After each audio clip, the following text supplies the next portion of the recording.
one of your employees just quit, usually for great reasons, right? But still, you as the employer are feeling so overwhelmed by this. You don't really know what the next steps are. And today, I want to walk you through the 5 steps that you need to take when you have an employee quit.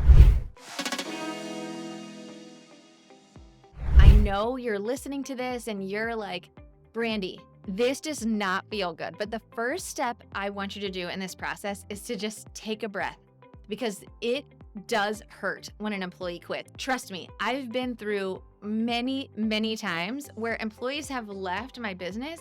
And to be honest, you guys, it's just life. So as you're going through this, you're really gonna start to learn how to handle it and learn that it's really not the end of the world. And the 5 steps that I'm gonna give you today are gonna really help you to lean into that. So step number 1 is just to take a breath. Let it sink in for a second. Do not react right away. Or worse yet, think that the whole world is falling apart. There have been a few times when I've had a very key employee quit at a very terrible time, and I've let myself sit and cry for a few minutes. You need just a minute to let that all sink in, and it's totally fine. But we're gonna sit and we're gonna process before we react in the next steps. So number 2 is to assess. And there's 2 sections to this, because this can go one of 2 ways. Is this a friendly resignation, or is this one that didn't come in such a friendly way? Sometimes you could get a resignation from an employee because their husband was transferred to another state, or because they got an incredible job offer that they absolutely couldn't refuse, right? There's so many things that could be the cause of someone resigning that's not necessarily a negative thing. It's a great thing for them. This is what I call a friendly resignation, okay? So if you receive a friendly resignation, here's what you're gonna do next. The first thing I want you to think about is, are they working directly with clients? So we need to assess their client load and see how many clients they're directly working with and where each client is in the stage of planning. Are there things that they are planning on finishing up? Are there things that are unstarted that you had put on their plate? You really wanna get a list of all of the things that they're currently working on and what the stage is that they're in. Let's say that you have an employee that quit and they have to start that job in 2 weeks.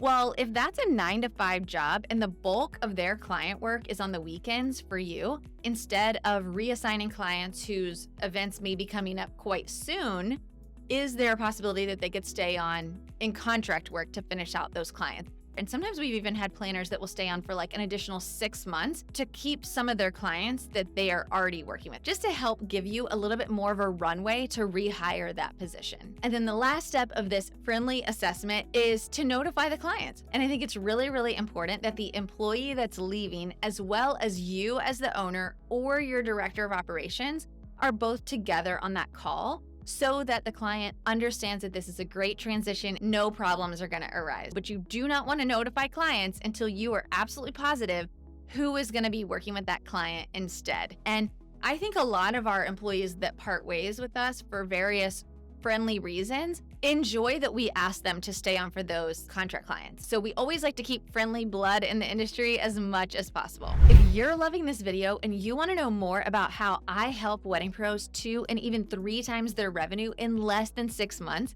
then I want to invite you to my free video training on how to double your revenue without working 24/7. I'll walk you through my signature sales framework and exactly how my business books 5 figures in revenue every single month.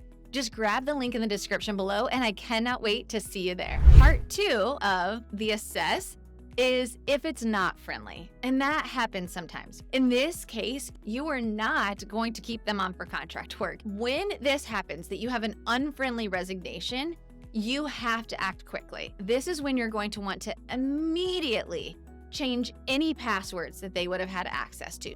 Also, their emails. You need to move quickly on these steps because they still have access to your clients, and that is the worst case scenario. Step 3 is gonna be to reach out to any of the partners that you work with. So any strategic vendor partners or vendors that you work with, you wanna immediately let them know that this person is no longer representing your organization. We're not gonna share any details. We're not gonna go into slander. We're literally just gonna let people know quickly via email, so-and-so is no longer affiliated with our company. Okay, that's it. That's all you're gonna say. The next step is going to be to assess their workload. So this is very similar to the friendly resignation. They may have a wedding or be directly working with a client in the next week, right? And so you've got to react to that. How are you getting that covered? Is it you that's gonna be there? How are you letting the client know? Those are things that need to be handled immediately, right away, typically within 24 hours. Okay, so we are on to step 3 of the 5-step process, which is to evaluate what happened. I really want you to give yourself the opportunity to mourn the loss, take a breath, then assess the situation, make the plan, notify everybody. And then here, after those things are done, this is where I want you to evaluate what happened. I want you to understand, are they leaving because of life circumstances? Because that just happens. Like, we all do that, right? Are they leaving because of pay or hours? Because sometimes you may lose an employee because you're only able to give them 20 hours a week, but they need to be full-time. I really want you to evaluate that because as you're moving forward, we want to make sure that we're learning from each person that leaves our company. The next part of evaluate is to understand if there's something you could have given them to keep them. Listen, keeping amazing employees costs you so much less than hiring new ones. The time it takes to hire, an interview, post the position, train the person, get them integrated with your team, get them up and running with clients, takes so much more time, money, and effort than it would to keep a great existing employee. I want you to think about, could I keep them? And then the last part of evaluate is if it was a friendly resignation, I really want to encourage you to ask if they would mind grabbing coffee or doing a Zoom call and ask them like, hey, what do you think our company does great? What do you think we could do better? This is really what's considered an exit interview. Have a casual conversation and really understand from their perspective, hey, I'd really love to get great feedback from you. So if you wouldn't mind sharing some things that you think we do really great, things we could do better, that would help me so much. Number 4 in this process is to learn from this situation, okay? So whether it was friendly, whether it was unfriendly, there are things that we can learn from it. Now that this person has left, how can you reimagine this position?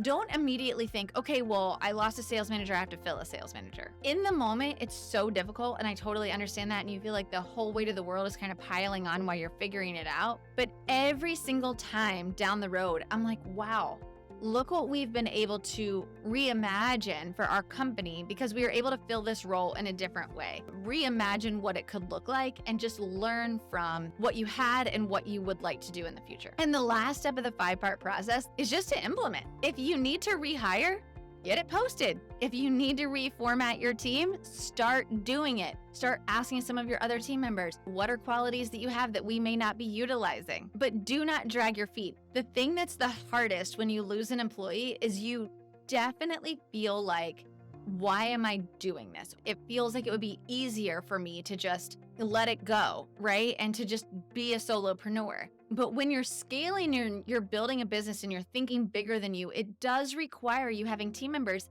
And no one ever said building a team was easy, but it is worth it. Every time it feels a little bit easier. And the reason it gets easier, 1, because you kind of start to get used to it, right?